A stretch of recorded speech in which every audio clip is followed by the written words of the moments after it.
Follow me your conscience. I want to bury it inside here. Yes. Motivo Dicta a parlé. Sankara a parlé. Goïta est en train de parler. All the people that you see here are students. But the most important thing is that they don't know what to expect in the future. But the French kids who are going to school just like you, they know already when they finish the school, they have a job, they have a house, they have Abba! America! Abba! France! Abba! England! Abba!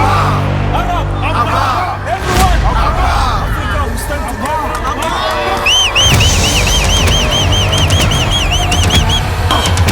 Mass young fool! Commando! Mass young fool! Commando!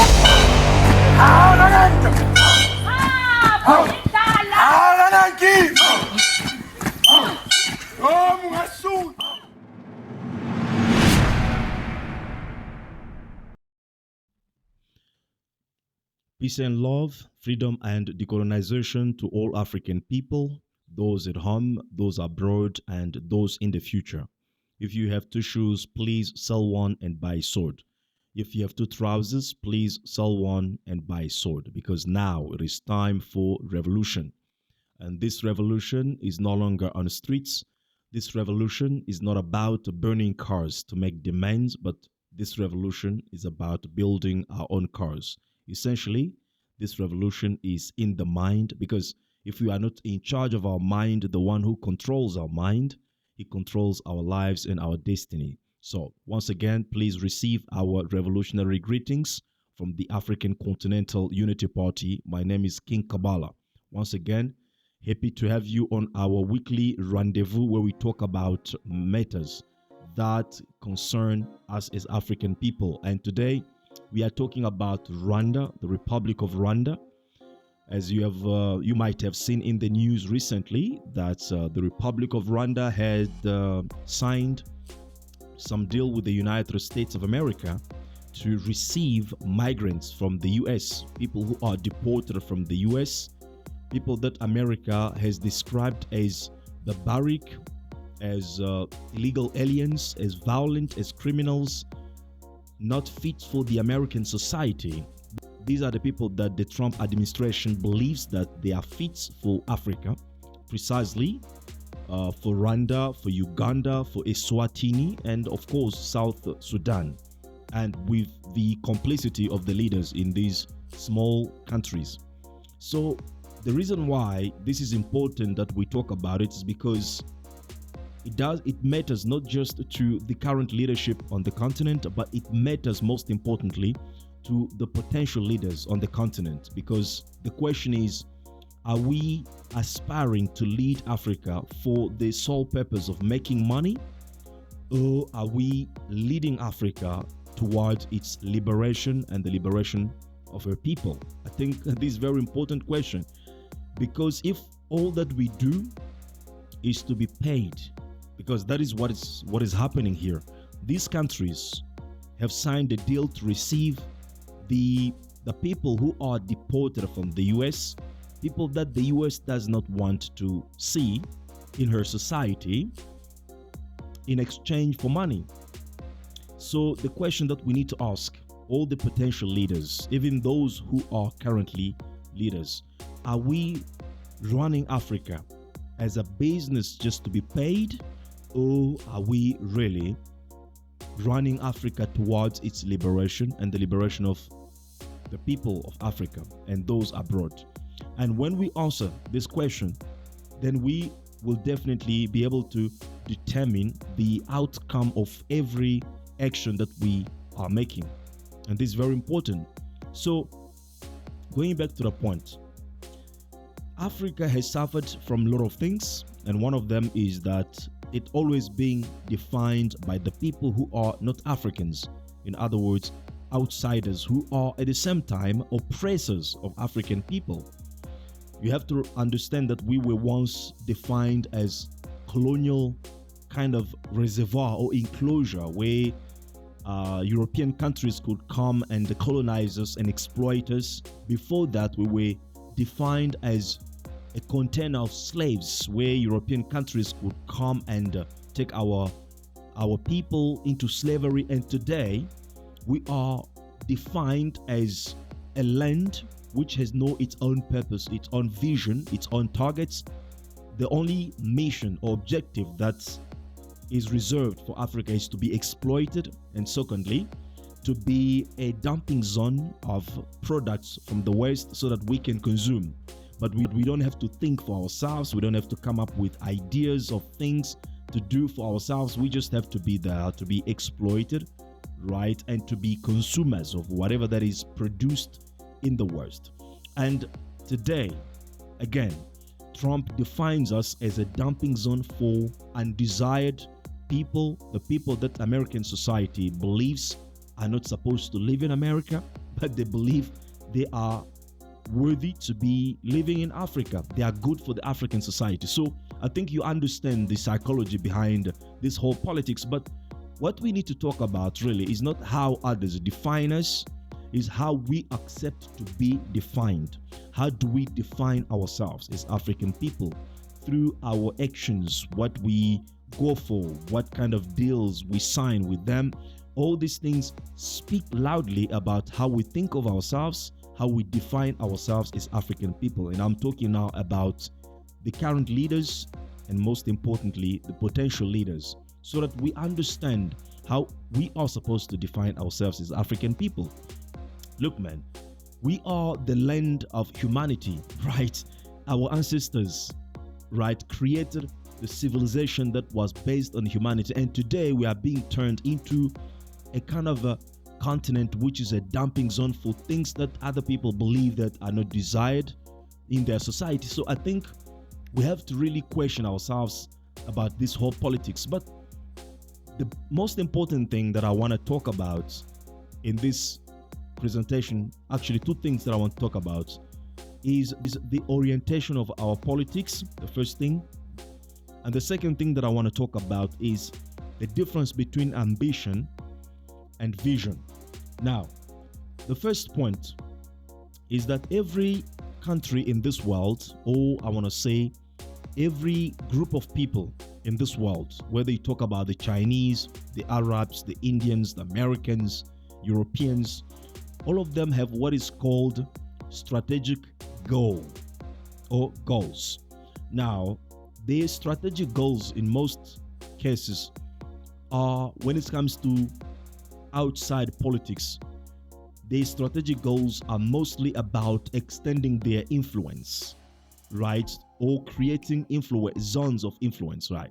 Create zones of influence so that they can project their vision on those zones and influence them and get as many people who can align with their strategic goals, with their vision.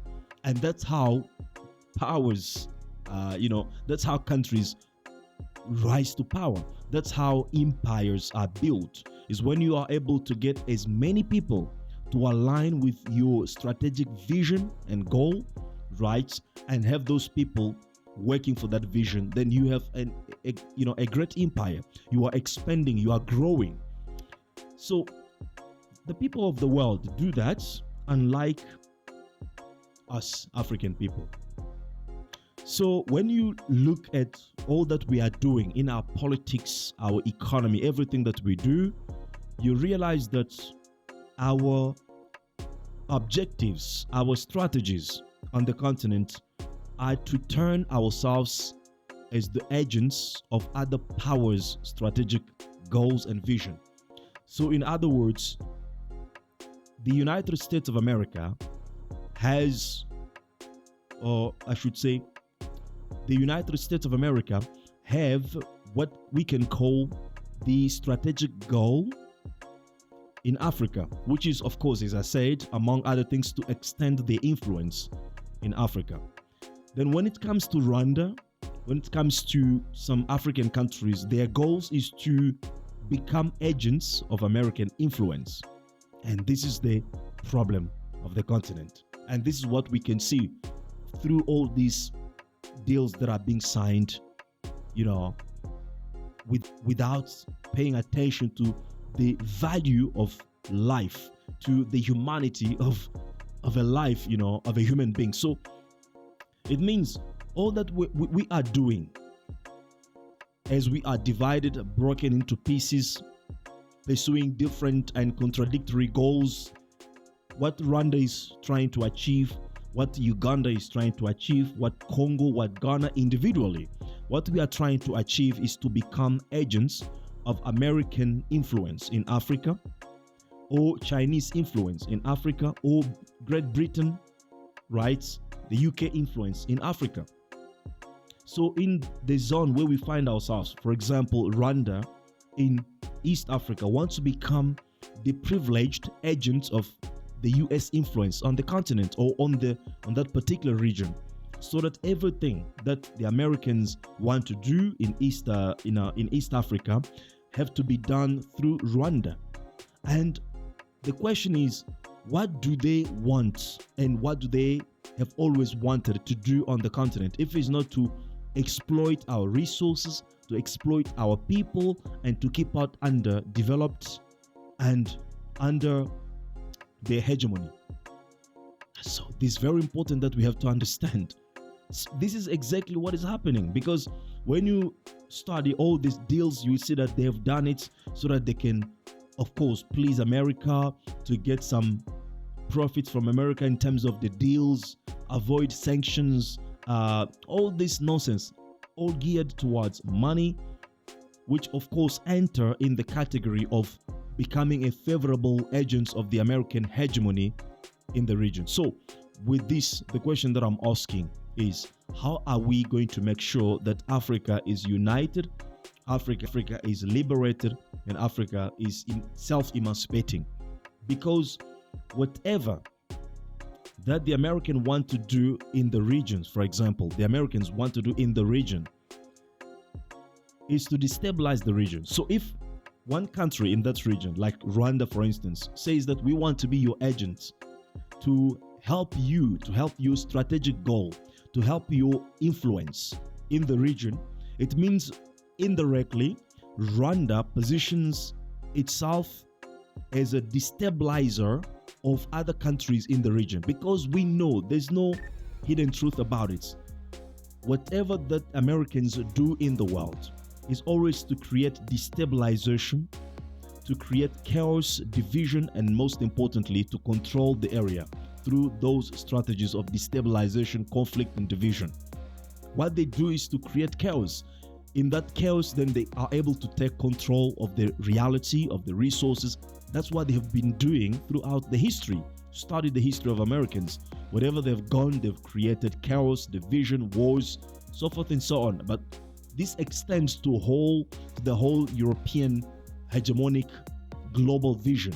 It has been always about it: divide and rule, divide and conquer. So if Americans have a particular goal in Africa, as I said, is to destabilize, to control. So if one particular country positions itself to be the agent of American influence in Africa, it means that country has positioned itself to be directly or indirectly the destabilizer of the continent.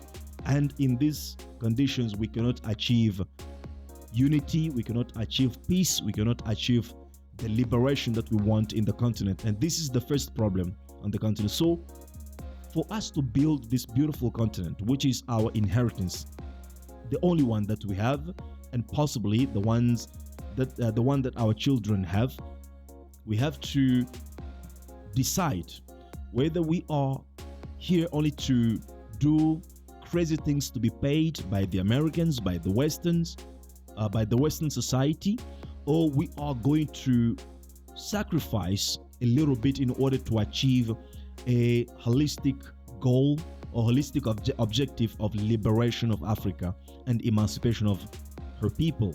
That is very important decision that we have to make. Now, the second thing, as I was saying, that Africa suffers from as part of my presentation today is that most of the things that we do demonstrates that Africa is after ambition rather than vision. In the 21st century, what drives nations today is the vision. The Chinese have a vision, the Arabs have a vision, the Indians have a vision, the Americans, likewise, Europeans, everyone in the world have a vision unlike us. We are being driven by ambition. A vision defines a person according to their uniqueness, characteristics, so forth and so on. But ambition defines a person based on the people on whom the ambition are based. So you are ambitious to becoming like the United States. It means you are being defined in comparison to the United States, or you are pursuing United States, and you cannot be better than the people that you are trying to copy. You can always be a copy, not the original. But the vision is what defines you as a unique entity with your own characteristics. So from everything that we see on the continent, what is remarkable is that Africans with their politics are being driven by ambitions to become like the UK, the United States, the China, so forth and so on. That's reason why they do sign this kind of deals, to accept this kind of humiliating deals only to be paid money. But if you have a vision, you will understand that before the end of the 21st century, you need to become a global superpower. Just as Chinese are pursuing this goal, Arabs are doing this, Indians are doing this, Europeans have been the super dominant power of the world for centuries now, and there's nothing impossible that Africans cannot do. So the question that I'm asking is that, what is our vision? If we want to liberate Africa, we have to define what is the liberation, not according to America, not according to China, but what is liberation for us African people? Because the sufferings that we are going through and the potential that we have is not the same as other people. So we have to come up with our own definition of what the liberation of Africa has to be. Not money, because money is printed, it's paper, it's printed. So what is true liberation of Africa has to be for us. So I think this is the question that I'm leaving with you all, African people, for us to think. And as we are thinking, be able to come up with a solution, right? And if you come up with a solution, you are more likely going to find that the solution that you have come up with is similar to what we have come up with. And in that case, you may just find it necessary to join our efforts together and work together. And should you want such a platform, we present to you the African Continental Unity Party, which we have created so that the like-minded people can come together and work together in order to rebuild Africa in the way that we want Africa to be as our own project, because the current Africa remains a colonial project. So once again, peace and love, freedom and decolonization to all African people, those at home, those abroad, and those in the future. We'll see you next time. Bye-bye.